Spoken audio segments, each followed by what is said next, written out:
एक चीज और शौकत भारती साहब की, जिस तरीके से हमास ने अब ये साफ कह दिया है कि हम कोई मुआहदा नहीं करेंगे, कोई सेज फायर नहीं करेंगे उस वक्त तक कि जब तक हमारे यहाँ से फौज वापस नहीं जाती है। जब वापस चली जाएगी उसके बाद ही हम कोई बात करेंगे और अब अपने हक के लिए। ये जो हमास का स्टैंड है, इसको आप कैसे देखते हैं और क्या हमास आपको का लग रहा है? हमास का स्टैंड यही है। देखिए, इंटरनेशनल कोर्ट ऑफ जस्टिस ने ये नहीं कहा है कि आप हमास पे या हमास आप पर आपसे नहीं लड़ेगा। उसने इस पे कोई फैसला नहीं दिया है।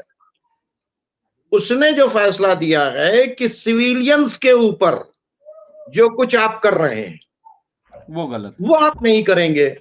ठीक है, आम फिलिस्तीनियों के साथ आप नहीं करेंगे। तो सवाल ये पैदा होता है, और हमास जो है वो बाकायदा तौर के ऊपर, हमास या जितने बहुत से ग्रुप्स हैं, अब तो आप देखिए वेस्ट बैंक में लोगों ने हथियार उठा लिए हैं। अब देखिए जेरूशलम के अंदर जो है बाकायदा तौर के ऊपर बहुत से अटैक कर रहे हैं।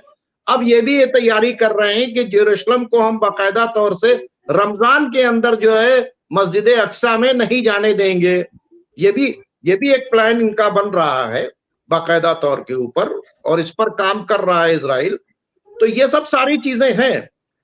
मुझे तो अरब कंट्रीज के ऊपर बहुत गुस्सा चढ़ता है कि अमेरिका ने इजराइल के साथ इस तरह का पैक किया था कि हम तमाम जो तुम्हारे चारों तरफ के अरब मुमालिक हैं, हम उनको ऐसे हथियार नहीं देंगे कि जो तुमको हम हथियार दे रहे हैं उसके ऊपर जो है इनके हथियार भारी हो जाए, बल्कि हम इजराइल को बेस्ट हथियार देंगे ताकि इजराइल के ऊपर कोई किसी तरह से अटैक न कर सके। तो ये इनका जो कॉन्ट्रैक्ट भी है हथियार बेचने वालों का कि मिडिल ईस्ट में सबसे बेहतर हथियार किसको देंगे, वो हम इजराइल को देंगे।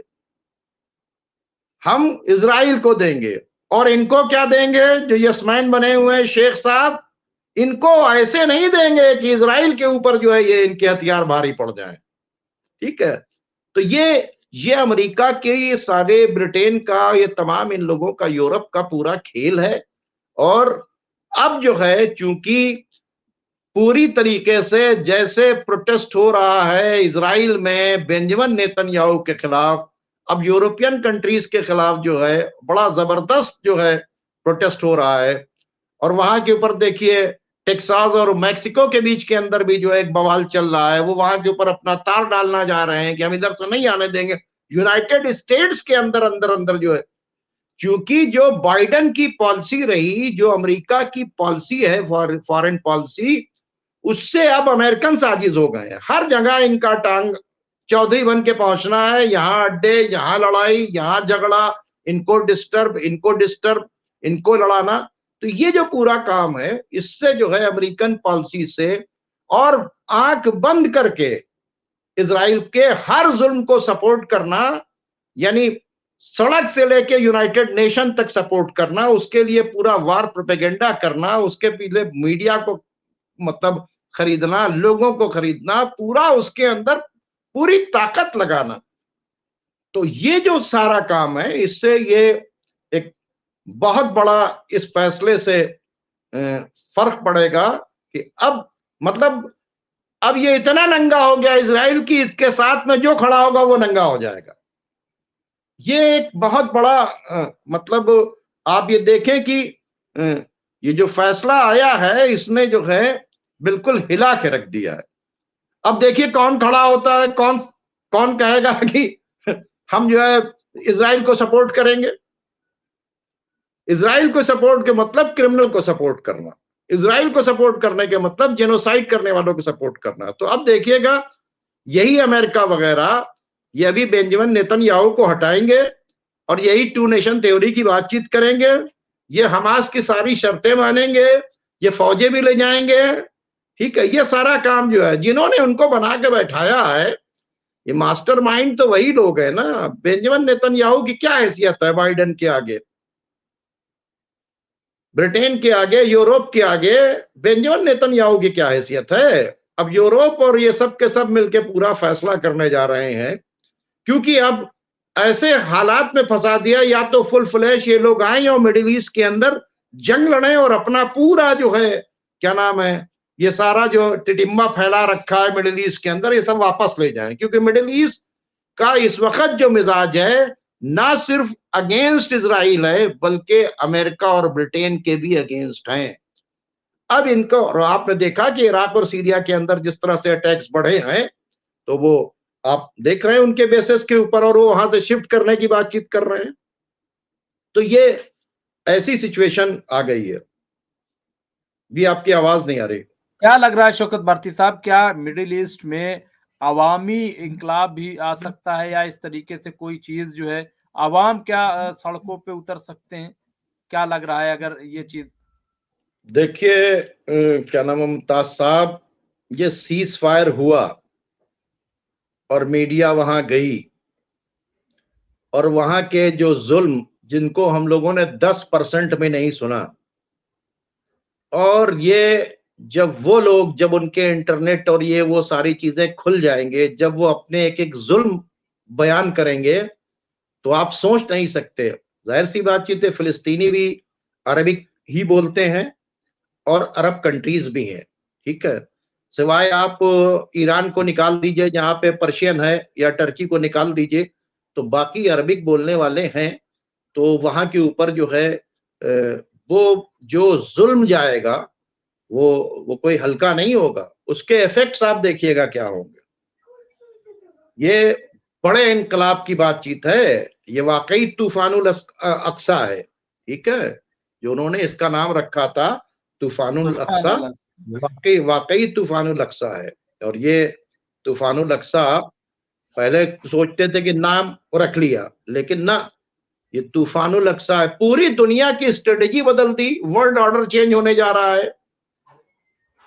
टर्की से क्या कहा ईरान ने? ईरान ने कहा कि हम हैवी वेटेड लोग हैं, हम हैवी वेटेड कंट्रीज हैं, हम अपनी पावर्स को पहचाने, हम दुनिया की स्ट्रेटेजी बदलेंगे, हम नया वर्ल्ड ऑर्डर लेके आएंगे।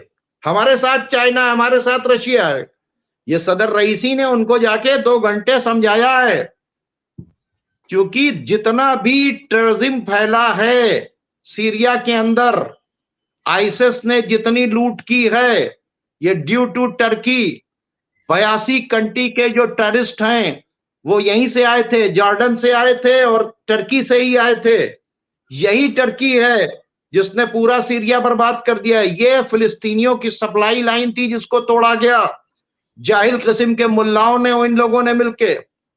और उर्दुगान का बेटा बिलाल उर्दुगान आईसिस का लूटा हुआ सारा पेट्रोल वाया टर्की यूरोप को भेज रहा था चोरी करके।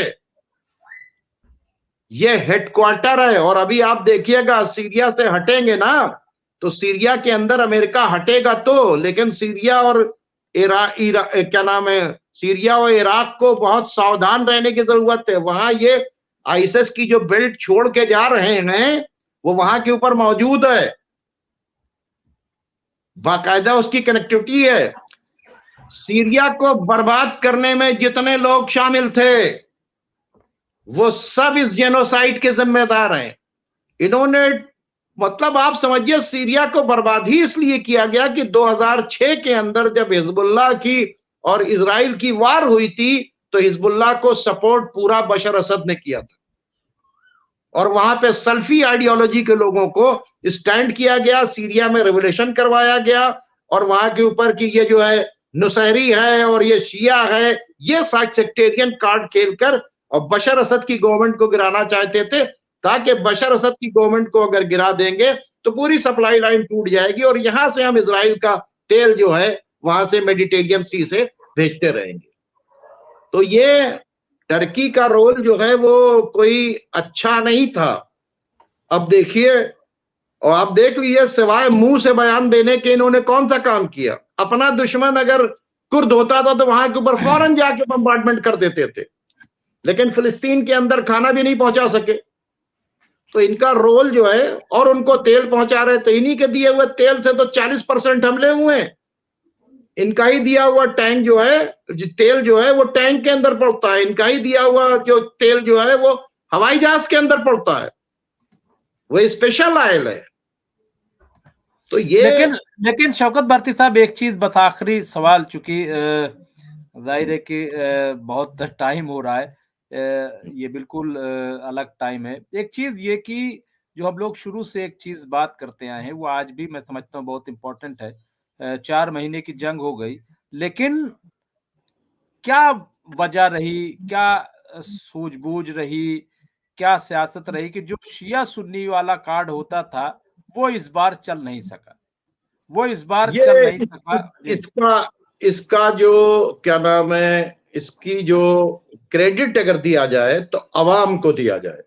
वही वही ठीक है, इसका क्रेडिट जो है वो अरब के अवाम को है। ठीक है, और मौलवियों को नहीं है इसका क्रेडिट। इसको क्रेडिट मौलवियों को नहीं है, वो तो पेड मौलवीज जो है उनके वीडियोस भरे हुए हैं। जंग जो पड़ा है तो सल्फी मौलवियों का पूरा रैकेट जो है, मैं देख रहा हूं तकफीरियों का रैकेट, मैंने भी परसों भी देखा है। इसका क्रेडिट अवाम को है कि अवाम ने समझा कि ये जो है इसी के जरिए हमको लड़ाया जा रहा है। और अवाम की वजह से उनके रूलर्स ने क्या किया, वो जो पेट्रो डॉलर पर पल रहे थे मौलवी, और वो जो काफी दिनों से पलते हैं, कोई आज से नहीं पल रहे हैं, बरसों से पल रहे हैं, तो ये इनको जो है समझ रहे हैं बातचीत को। तो ये जो मौलवी थे, ये इनको किसी ने सुना ही नहीं, पब्लिक ने सुना ही नहीं। और उसमें जब लोगों को यह समझ में आया कि 99.9% जो है फिलिस्तीनी जो है वो सुन्नी है, और ईरान जो है शिया है, वो इन्हें सपोर्ट कर रहा है, हिजबुल्लाह शिया है इन्हें सपोर्ट कर रहा है, गौती शिया है वो इन्हें सपोर्ट कर रहा है, हजदुल शाबी शिया है उनको सपोर्ट कर रहा है, इस्लामिक रेसिस्टेंस ऑफ ईरान जो है, इराक जो है वो शिया है वो इन्हें सपोर्ट कर रहा है। उनके शियों के जनरल्स मारे जा रहे हैं। भाई जो मारा गया, ईरान का जनरल मारा गया, हिजबुल्लाह के लोग मारे गए, ये लोग मारे गए, और इन्होंने तो जंग अपने सीने पर ले ली। वरना गजा अकेले कैसे लड़ते? अगर हिजबुल्लाह ना शुरू करता तो ये पूरी आर्मी इधर कहां शिफ्ट होती? या गोलान हाइट से जो हमला हुआ, या जो इराक के अंदर हमला हुआ, तो ये अगर बरकरार रहे इत्तेहाद, तो ये इत्तेहाद की पावर ऑफ यूनिटी जो है, ठीक है। और मैं कहूंगा कि मुसलमानों के इत्तेहाद की बातचीत नहीं, इंसानों के इत्तेहाद की बातचीत कीजिए।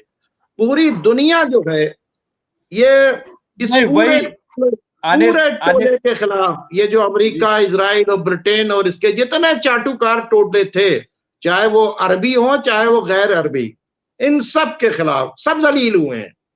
पूरी दुनिया ने ओआईसी के ज्यादातर कंट्रीज को जलील किया। ठीक है, तो ये अगर देखा जाए तो ये जो फैसला है ये इंसानियत की जीत है। और इसमें आप देख लीजिए कि साउथ अफ्रीका, क्या वो मुसलमान है?